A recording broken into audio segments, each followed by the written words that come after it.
نحمده ونصلي على رسوله الكريم أما بعد فأعوذ بالله من الشيطان الرجيم بسم الله الرحمن الرحيم رب اشرح لي صدري ويسر لي أمري واحلل عقدة من لساني يفقهوا قولي السلام علیکم ورحمۃ اللہ وبرکاتہ۔ اللہ سبحانہ تعالی ہم سب کو اپنی نعمتوں کی حفاظت کرنے والا بنائے۔ تو آئیے قرآن پاک کو نبی پاک صلی اللہ علیہ وآلہ وسلم کے طریقے سے پڑھنے کی کوشش کرتے ہیں۔ آپ صلی اللہ علیہ وآلہ وسلم کی عادت مبارک تھی کہ آپ جس کسی آیت رحمت سے گزرتے تو وہاں رکتے اور دعا کرتے، اور جس کسی آیت عذاب سے گزرتے تو وہاں رکتے اور اس سے پناہ مانگتے۔ سورہ انعام کی آیت 15-18 میں نبی پاک صلی اللہ علیہ وآلہ وسلم کی عاجزی کا بیان آ رہا ہے۔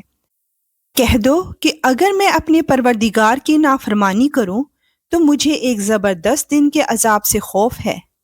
جس کسی شخص سے اس دن وہ عذاب ہٹا دیا گیا اس پر اللہ نے بڑا رحم کیا، اور یہی واضح کامیابی ہے۔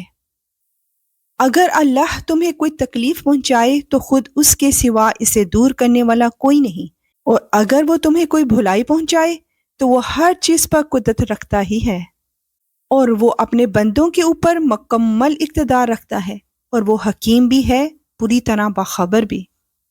بے شک یا رب العالمین تیرے فیصلوں میں کوئی شریک نہیں۔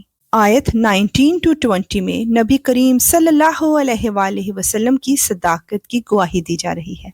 کہو کون سی چیز ایسی ہے جو کسی بات کی گواہی دینے کے لیے سب سے اعلیٰ درجے کی ہو؟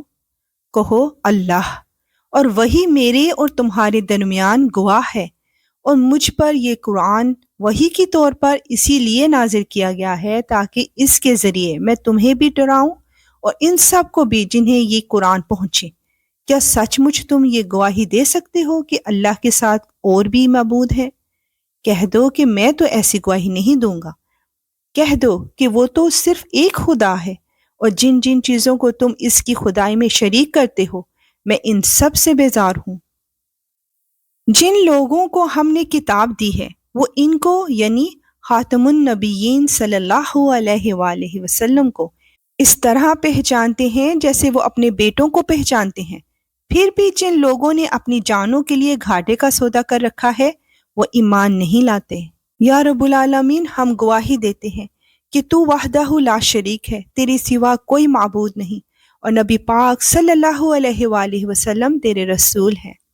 آیت 21-24 میں ہم جانیں گے کہ سب سے بڑا ظالم کون ہے، اور اس شخص سے بڑھ کر ظالم کون ہو سکتا ہے جو اللہ پر جھوٹا بہتان باندھے یا اللہ کی آیتوں کو جھٹلائے۔ یقین رکھو کہ ظالم لوگ فلاح نہیں پا سکتے۔ اس دن کو یاد رکھو جب ہم ان سب کو اکٹھا کریں گے، پھر جن لوگوں نے شرک کیا ہوگا ان سے پوچھیں گے کہ کہاں ہیں تمہارے وہ معبود جن کے بارے میں تم یہ دعویٰ کرتے تھے کہ وہ خدائی میں اللہ کے شریک ہیں؟ اس وقت ان کے پاس کوئی بہانہ نہیں ہوگا سوائے اس کے کہ وہ کہیں گے اللہ کی قسم جو ہمارا پروردگار ہے، ہم تو مشرک نہیں تھے۔ دیکھو یہ اپنے معاملے میں کس طرح جھوٹ بول جائیں گے، اور جو معبود انہوں نے جھوٹ موٹ تراش رکھے تھے ان کا انہیں کوئی سراغ نہیں مل سکے گا۔ یا اللہ بے شک شرک بہت بڑا ظلم ہے۔ یا اللہ جانے انجانے میں ہم سے کبھی بھی کوئی شرک ہو گیا ہو تو ہم اس سے دل کی گہرائیوں سے معافی مانگتے ہیں، اور ہمیشہ کے لیے ہر طرح کے شرک سے تیری پناہ میں آتے ہیں۔ آمین یا رب العالمین۔